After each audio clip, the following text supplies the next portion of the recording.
We're back. We have not left this world that is the real Matrix, but we're going to continue to talk I guess I about should probably see the movie The Real Matrix, huh? it. It is a great movie. Is it? Yes. Is that Keanu Reeves or whatever in it? Keanu Reeves, yes. Yeah. and it was, I think it was made over 20 years ago. And it really still holds up today. It really still holds up today. You know what? You don't watch The Real Matrix. You don't watch any of this information. You have no idea about it. Yeah, Dale, get in with knowledge. Get up with knowledge. All right, so we're gonna play. We got a lot of clips to play. I want to play this next clip. It really talks about the building damage. How it really couldn't happen that an airplane hit it. There's no. There's going to be something. Run it up, Riley. There should be no question that the outer rings of the Pentagon have indeed collapsed. We've seen pictures from one angle, from another angle, and America has seen these pictures. We all assumed that that was the damage that was caused by the 757 hitting the Pentagon. But shortly after the release of the article From Deception to Revelation, we were sent some photographs that were taken apparently right after the event and before the outer walls had collapsed. When examining these photographs, we can clearly see that the area in question had not yet collapsed. In fact, there is very little evidence of a hole big enough to accommodate a 757. The hole that we do see is approximately 14 to 16 feet across. Question: how does a 757 fit into a 16-foot hole and leave no damage or wreckage on the outside of the Pentagon? These are questions that deserve serious scrutiny.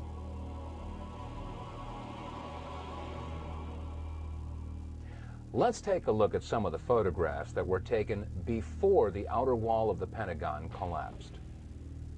In this first photograph, we can see the firefighters pulling the hoses away from the fire truck. In the foreground, we can see wire spools that were left on the front lawn of the Pentagon. After all, this section of the Pentagon was under renovation. We'll use these wire spools as reference points.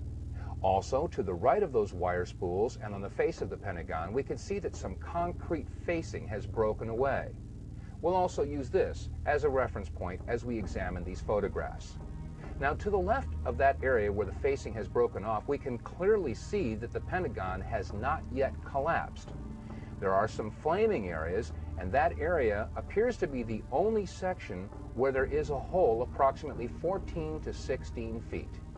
Question: how does a 757 fit into a 16-foot hole and leave no wreckage on the front of the building? We can also see that the roof of the building does show fatigue, but has not yet collapsed. In this photograph, an astonished onlooker sees exactly what we're seeing. The Pentagon had not yet collapsed. And again, there is no sign of any wreckage whatsoever. No tail, no fuselage, no wings, no wheels, no engines, no seats, no luggage, nothing on the outside of the Pentagon.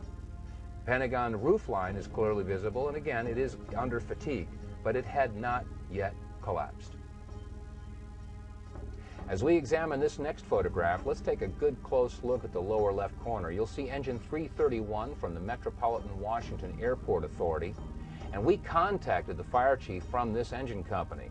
Chief Plower agreed to come on our radio show along with two of his firefighters, but 1 hour before airtime, they canceled. We were told that the two firefighters had been placed on indefinite leave. When we look at this photograph, we can see that the fire retardant foam is being sprayed on the front of the Pentagon, and again, the area in question had not yet collapsed. And you can see right in the center of the photograph a big area where some of the concrete facing has broken away, and it appears that this is the only major hole in the front of the Pentagon. Again, is this hole big enough to accommodate a 757? And where is the wreckage? In this photograph, we again see engine 331 and fire retardant foam being sprayed on the front of the Pentagon. Note clearly in the center of the photograph, we see the upper floors of the Pentagon, again, yet to collapse. But Also notice that there does not appear to be any damage to these upper floors. Question: if the height of the Boeing 757 was 44 feet 6 inches, there should have been some point of impact in these upper floors, and yet when we look at these pictures, there doesn't appear to be any impact whatsoever in the area where the tail should have hit. And again, there is no wreckage visible on the front of the lawn. Now, while these photographs were being taken, videographers from several different networks were on the scene to capture the firefighters in action as they battled the blazes at the front of the Pentagon. Jim Angle is joining us now from Washington. Jim, what can you tell us about that fire outside the Pentagon? Jim Angle, are you with us? I can tell you first that the roads around the White House, the streets around the White House, were blocked seconds ago. Members of the Uniform Division of the Secret Service ran out to intersections and started diverting traffic. There are emergency vehicles on almost every block around the White House. The road south of the White House has also been blocked. And as you know, the White House is being evacuated. Federal employees are standing on the street corners in and around the White House, having left the building for fear of another attack. As you come into Washington from Virginia, about 2 miles from the Pentagon, you can see the smoke billowing up from the building. Huge clouds of smoke, so much so that commuters coming into town have pulled over to the side of a busy freeway, what is ordinarily a busy freeway, and are sitting, watching in amazement as the symbol of the United States Defense Establishment goes up in smoke. So there is an amazement all over Washington. People are not sure what to think. You've got a lot of federal employees standing around in this area watching as the streets are blocked off and emergency vehicles rush to and fro. We're not sure what they are up to, but clearly there is concern about the safety of the White House and the surrounding buildings. John. Jim, do you know anything about what kind of plane? Be advised, there's floor collapse, structural integrity is compromised. I'll give you a report when we get on the interior.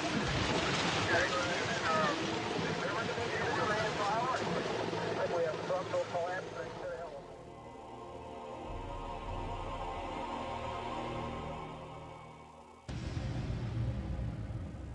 Question: what could have caused this type of damage? What could have caused a 14 to 16 foot hole and pierced 3 of the rings of the Pentagon? Keep in mind that each ring of the Pentagon has an outer and inner wall, each wall approximately 18 inches thick of steel reinforced concrete. That means that each ring consisted of 36 inches or 3 feet of steel reinforced concrete for a total of approximately 9 feet of steel reinforced concrete. Question: could a 757 have pierced 9 feet of steel reinforced concrete and left a 14 to 16 foot hole and no wreckage? If not, what could have created that type of damage? Yeah, you saw that at the end there, the hole. Yeah. That does not look like a plane hole. No, exactly. And I mean, how can anyone, after looking at that, No, right? You can't dispel that at all. So here's the thing. We talked about the fact that our government lied to us. They're the ones in charge of the investigation in regards to the towers coming down. All right. Well, I'm not an architect. I don't understand that, steel can melt and heat and blah, blah, blah. And, okay, I'm not.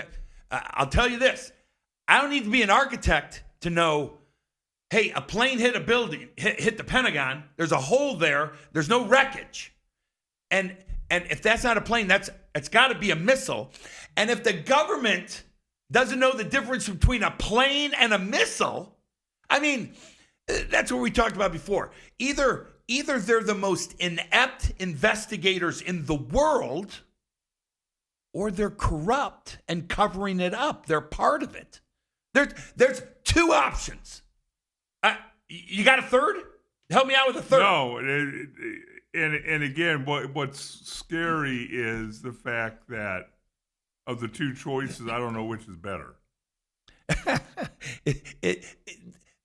You can't be that inept. Again, I'm not that smart, But I look at the building. I look at a big air. There's no plane wreckage. It hasn't hit the building. What? You do not have to be Einstein to figure this out. You don't have to be a genius to figure this out. I think you could be a 5-year-old kid and go, yeah, that's not. No, you're going to find some part of that plane. You would think. Riley, let's keep moving because we got more information.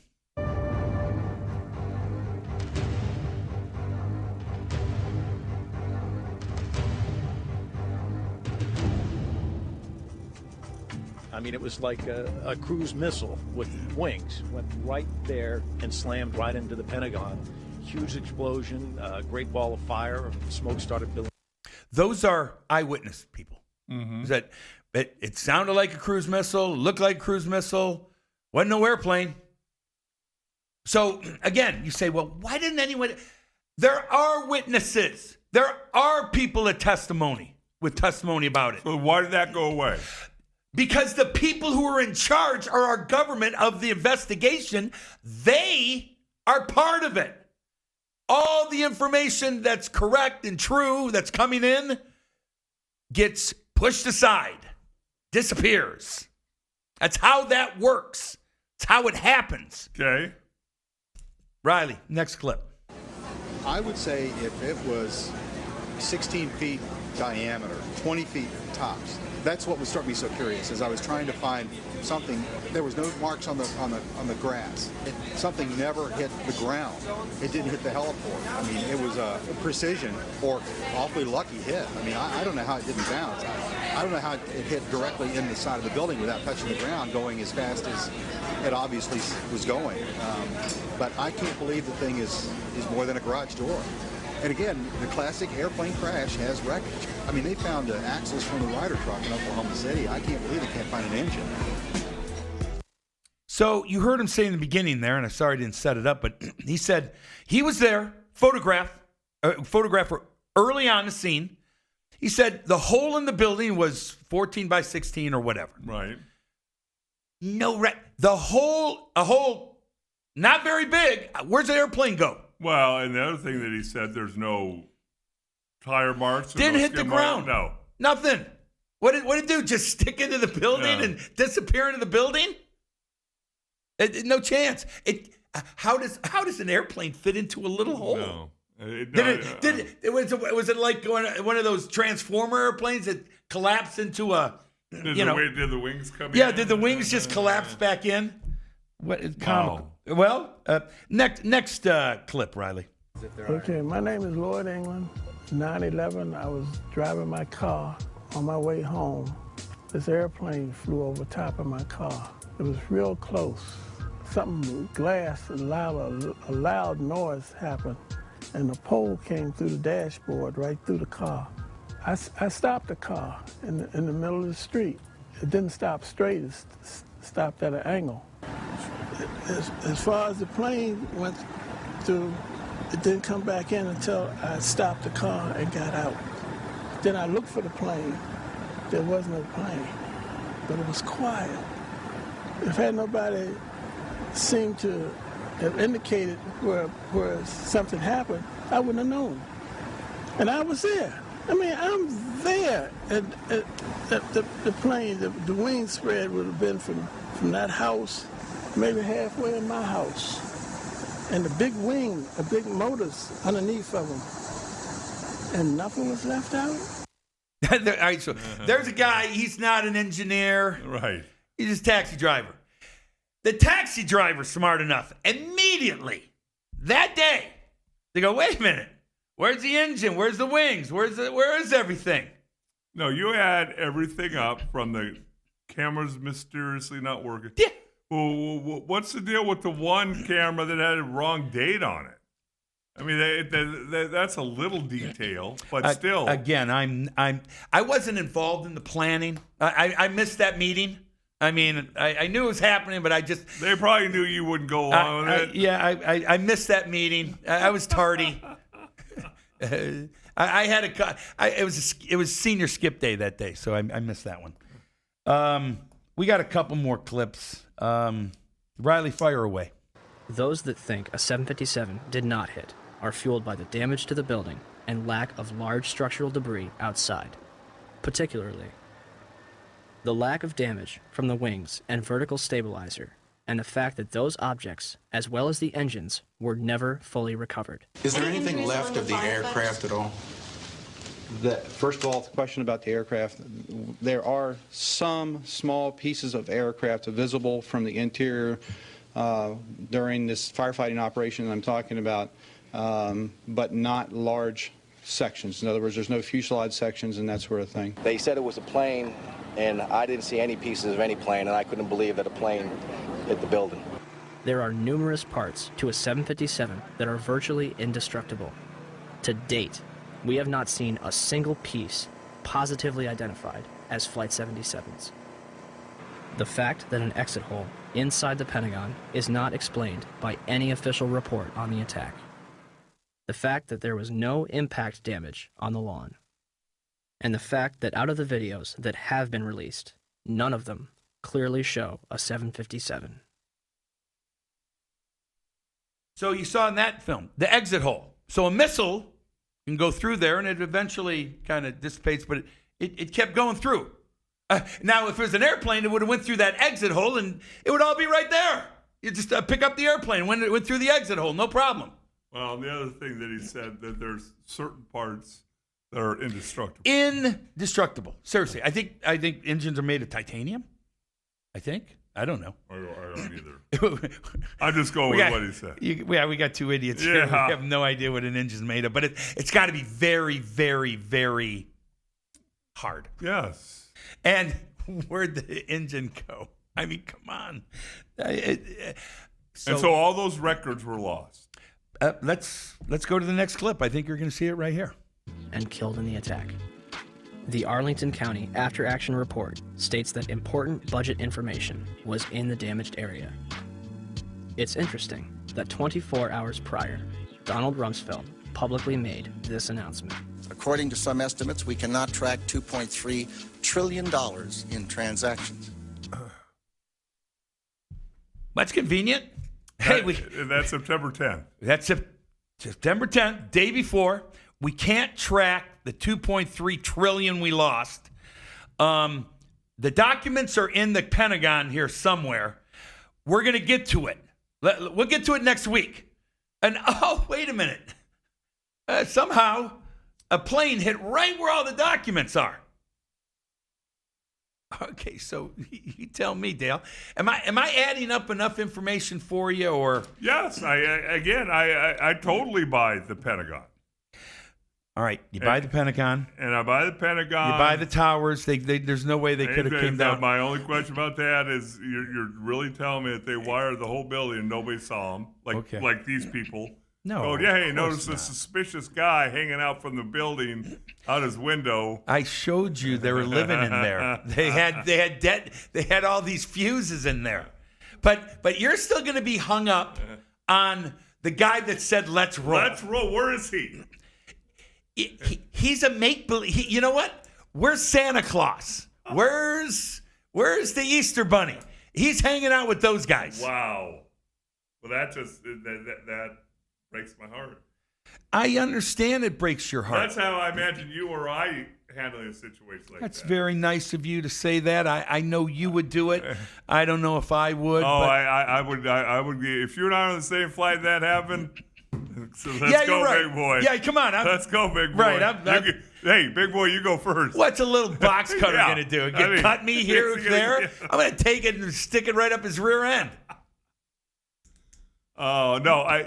Again, the more I've never heard 90%. Nobody has. No. That's the point of this. Nobody has. I know we're running out of time. I do got one more thing, and this goes to, I think the next show we're going to set up is how all of our very important leaders, vice president, president, stuff like that, director of FBI, are kind of in on this cover-up. They were in on it. They knew about this. And I think this last clip is going to show you in regards to Dick Cheney being very close to this situation And in the next clip, we're going to explain all this. But this last clip for this show, you're going to hear something that really doesn't make any sense. That they could have, allegedly, if this was an airplane, it wasn't. But if it was, Cheney was there. He could have said, well, shoot that down because we don't want it crashing into a building, whatever. Play the next clip, and we'll go over it after. Why is there no positive identification of Flight 77? Why, when Vice President Dick Cheney was aware of an incoming aircraft up to 50 miles away, were employees allowed to remain in the building? Had a single alarm gone off inside the Pentagon, 125 people would be alive today, and hundreds more would not be suffering. And when it got down to the plane is 10 miles out, the young man also said to the vice president, do the orders still stand? And the vice president turned and whipped his neck around and said, of course the orders still stand. Have you heard anything to the contrary? Norman Mineta's testimony would be completely unreported by the 9/11 Commission. It would also be censored from the online archives of Commission hearings. A spokesperson from the National Archive claimed that it was a technical snafu. The 9/11 Commission will later conclude that Vice President Dick Cheney did not reach the bunker until 9:58. My main concern is that in your testimony, you stated that Vice President Dick Cheney came into the POEC office at 9:20 when you arrived, and he was already there. He's gone in front of Meet the Press, and he said that he was there at 9:38. They did that because they'd received a report that an airplane was headed for the White House. This is Flight 77, which had left Dulles. Flight 77. It left Dulles. As best we can tell, they came initially at the White House. The plane actually circled the White House? Didn't circle it, but was headed on a track into it. Tracking it by radar. And when it entered the danger zone and looked like it was headed for the White House was when they grabbed me and evacuated me to the basement. The plane obviously didn't hit the White House, turned away and we think flew a circle and came back in and then hit the Pentagon. Yeah, the 9/11 Commission report puts him there at 9:58 that morning. 58? Yeah, I don't know if you got a chance to read it, but it puts him half an hour later. So I don't mean to ask a rhetorical question, but to the best of your recollection, was Vice President Dick Cheney already there at 9:20? The flight you're referring to is the flight that came into the Pentagon. This was before American Airlines went into the Pentagon. Yeah. Norman Mineta was in the bunker with Cheney, and so the fact that wasn't in the 9/11 Commission report was rather odd, don't you think? Yeah.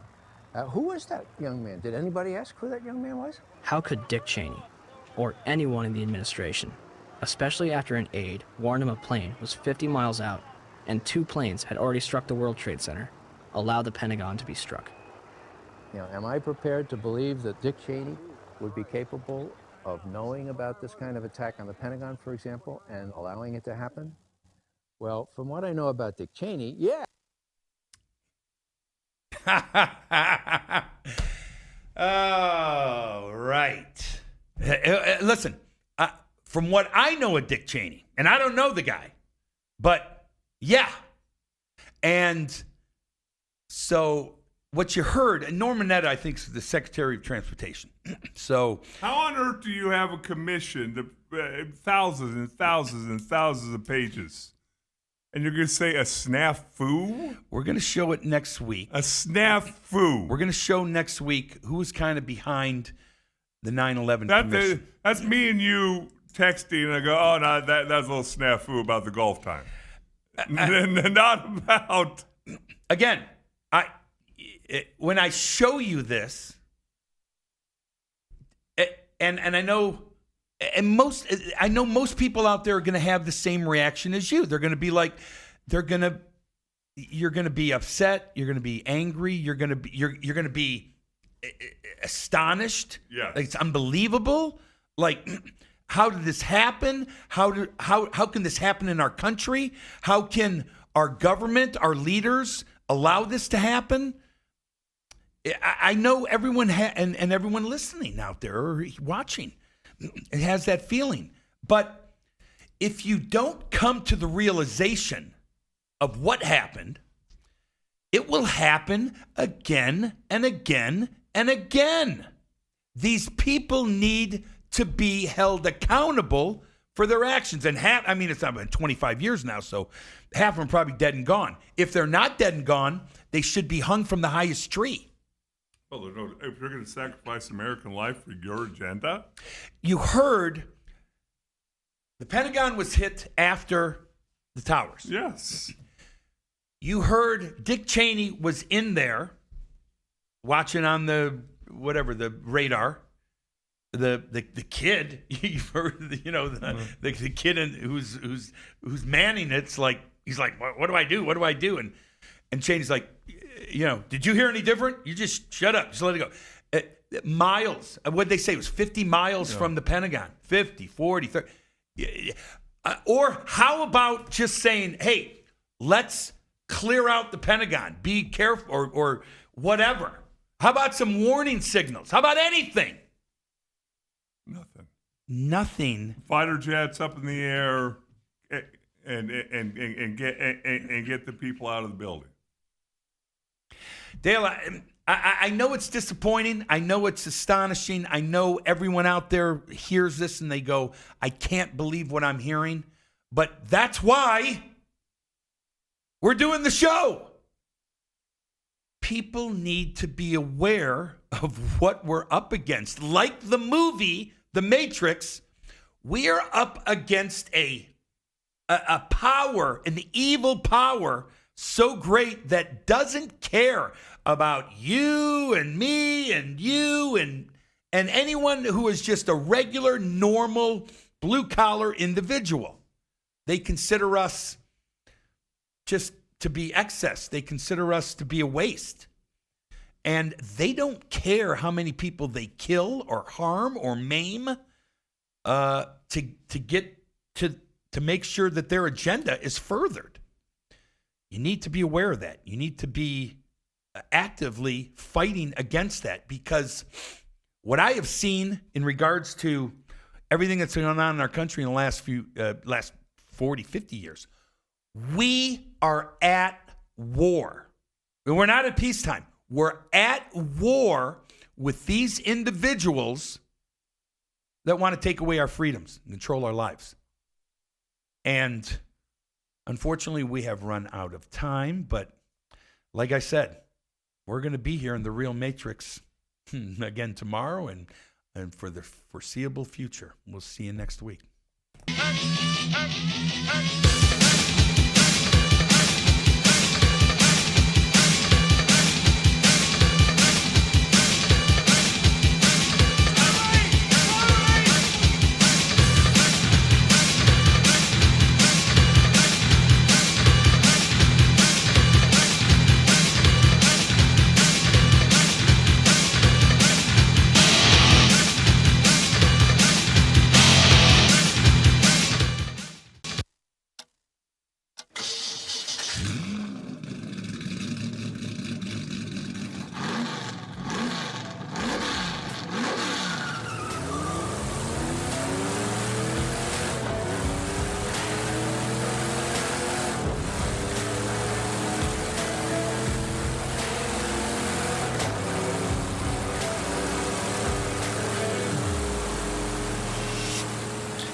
Want to make your love life sizzle like a Phoenix summer?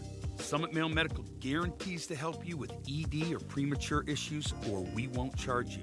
We've helped tens of thousands of patients here in the Valley since 2008. Please compare our most experienced medical staff and low-price treatments to anybody.